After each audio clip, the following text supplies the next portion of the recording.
आप देख रहे हैं सोशल छाया, और मैं क्लास 10th में हिस्ट्री के अंदर जो एक चैप्टर है the making of a global world, उसके कंटेंट को एक शॉर्ट फ्रेम में समझाने की कोशिश कर रहा हूँ। भैया, दुनिया कैसे बनी, इसकी शुरुआत सिल्क रूट से हुई। एक बीमारी का भी जन्म ग्लोबल पार्ट का एक हिस्सा रहा, युद्ध करना भी एक ग्लोबल पार्ट का हिस्सा रहा,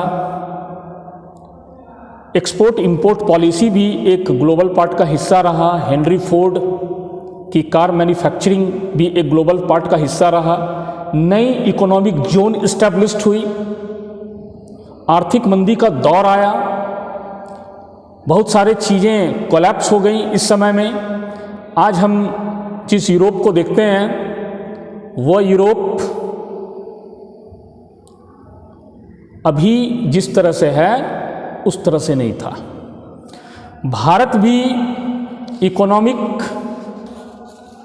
डिप्रेशन का शिकार हुआ, टेक्नोलॉजी की भूमिका आ गई, और इंडस्ट्रियल्स रिवॉल्यूशन जो इंग्लैंड से शुरू होता है, उन्होंने दुनिया के नक्शे को बदल दिया। जब अंग्रेजों का शासन था भारत में, बहुत सारी प्लांट्स फैक्ट्रीज यहाँ पे इस्टेब्लिश्ड हुई। So total credit goes to industrial revolution. और जब ग्रेट डिप्रेशन का समय आया तो हमारा भी एग्रीकल्चर सेक्टर कोलैप्स हो गया, आयात और निर्यात के बीच हमारा ग्राफ गिरता गया। फिर ब्रेटन वुड्स एग्रीमेंट के बाद IMF और वर्ल्ड बैंक इंट्रोड्यूस किए गए। अमेरिका की मोनोपोली शुरुआत की एक कहानी है। रशिया के साथ कुछ देश मिल करके वो एक शक्ति के रूप में आया, और उसके बाद NIEO बनने के बाद एक ग्लोबलाइजेशन का दौर पूरी दुनिया में आ गया।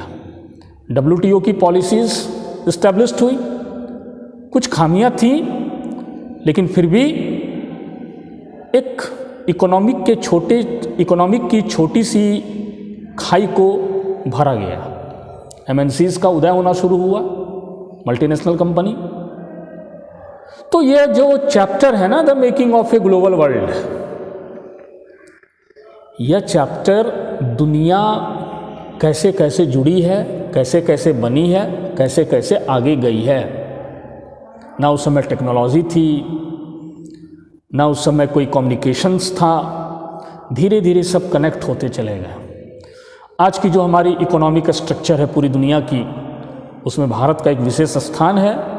हम बहुत तेज़ी से आगे बढ़े हैं, डेवलपिंग के लेवल से थोड़ा ऊपर आ गए हैं, और आने वाले समय में डेवलप्ड कंट्रीज़ में हमारी गिनती हो,